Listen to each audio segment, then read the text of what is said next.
I've published 10 books and I'm an English teacher and I still cannot diagram. So do not let anybody tell you that you have to diagram to be a good writer. I haven't a clue how to do that. Right.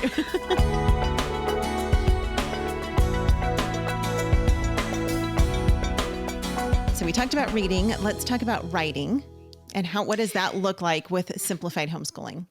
Because that seems like a big one. I mean, that's one that writing, okay, now maybe my kid knows how to read, but how do I teach them how to write? Yeah.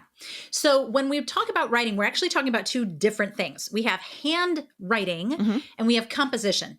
And one of the things I would say is, particularly as you start working with your kids as they're a little older, don't let one get in the way of the other. So in the younger years, you're not expecting your kids to write sentences. You're not expecting them to come up with, paragraphs on their own. That's completely developmentally inappropriate for young children, even though that's what they're doing in public schools. Yeah. We want to work with our children's development, right? And so what that looks like is giving them lots of opportunities to scribble. Scribbling is a pre-writing activity. If you ever watch a kid write. Do what they, if they say, look, mommy, I'm writing a letter. You see lots of this, right? Yes. Which is like cursive. You can teach a young child cursive very easily because they're already doing this loopy kind of stuff. So you can, as you start teaching them handwriting, which again, I would not do until they're 6, 5 or 6, maybe. Remember that their hands need to be able to grip and do fine motor control. Right. Honestly, a 7-year-old hand, a 6-year-old hand is far better suited to that than a 5-year-old hand. Do not ask your child to sit and do copy work or anything until they are old enough to be able to really do that. But when you get to that age, let's say 6, 7, 8, just having them for learning how to write, like handwrite, just have them do what we call copy work.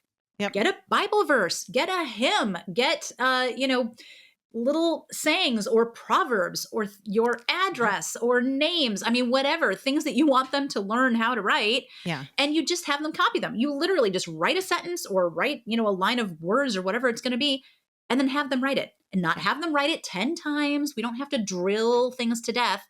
Just say, let's write this sentence today. And it can literally take them 3 or 4 minutes. Does not have to take, get rid of this idea that you have to spend these big chunks of time on stuff. You really don't.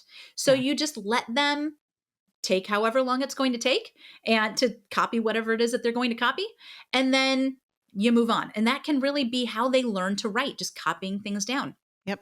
And then when we move to actual composition, because you've spent all this time reading all these wonderful books to them, they've got a bank in their head of what good writing sounds like. Right. Doesn't necessarily mean that they're going to instantly become great writers, but you can call back on some of that.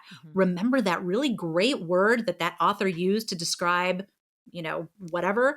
Yeah. That would be a great word right here because it's describing, that's what you're trying to describe. You can help them make those connections between that vocabulary they've built and them trying to describe things. And so as they start writing sentences, you start basic. Well, we need to have a thing doing something. That's our subject. That's our verb. And no, you don't have to do the whole grammar, teaching all the little bits and pieces and things like that. Really, we need our kids to be able to write. You don't have to diagram sentences. Well, yes, exactly. That's not simplified homeschooling. That's complicated homeschooling. Yes. I'm not saying it's wrong. If you want to diagram and parse out sentences, you go right on ahead. And then you can send it to me. Some kids love that. Yeah. Not me. I've published 10 books and I'm an English teacher and I still cannot diagram. So do not let anybody tell you that you have to diagram to be a good writer. I haven't a clue how to do that. Right. I love that. So you just you're reading these great books to them and then you're teaching them how to create sentences. We group these sentences together. That makes a paragraph. All of these sentences have something to do with this topic. So there's one paragraph. There you go. Now we just build that. Do it again. Do it again. Now we've got an essay. It doesn't have to be this big, complicated thing. And it does not have to be fancy. Clear communication is much more important than fancy communication. Yeah. And so if your child can clearly get their point across, it doesn't matter if it's a big, complex sentence with all sorts of big, fancy words. You want them to be understood. And that is the thing that you work on the most. Right. Saying what you mean, figuring out the best way, the clearest way to say what it is that you want to communicate.